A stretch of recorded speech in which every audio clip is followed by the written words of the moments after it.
Hi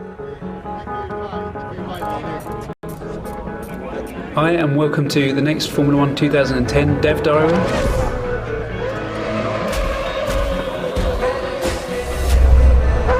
It's about making the most authentic experience possible, and it's also about making the car handling predictable and consistent.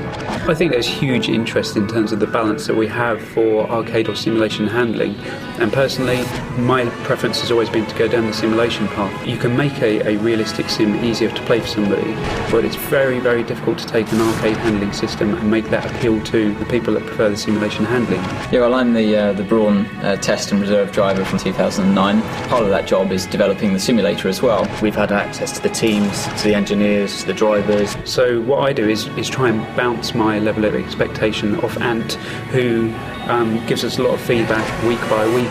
The onboard footage, when you see on TV, they always look incredibly easy to drive. When you're inside the cars, they're so much more twitchy and nervous. That's one thing that's incredibly hard to get right unless you've got someone that's actually driven these cars, especially in the slow speed corners where you have no downforce. As soon as you get them up to high speed, they work in a completely different range. We do want a very simulation experience. You've got the inclusion of aero, which changes the handling of the car completely. We're tailoring the car handling to a very different market, to that Dirt 2 and Grid. They're very different cars, very different handling. It's not just about lapping the circuit, it's about being able to be consistent. The fans of F1 are very passionate and very knowledgeable, and we want to feed them the most authentic experience. And I think it's very important not to blunt the experience of driving a Formula 1 car, but when you start applying the driving aids, to kind of make it accessible without losing the fun parts. You want to make it to the point where it's just playable to enjoy, but also to be reasonably difficult as well. You can find that point where it's exciting, you're consistent, it's about feeling as though you're that hero driver. We've got the real world numbers. We want the players to experience everything that the driver experiences.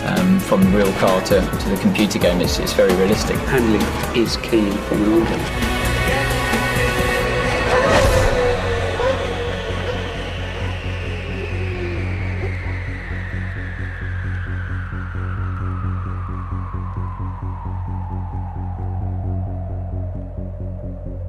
You got the fear.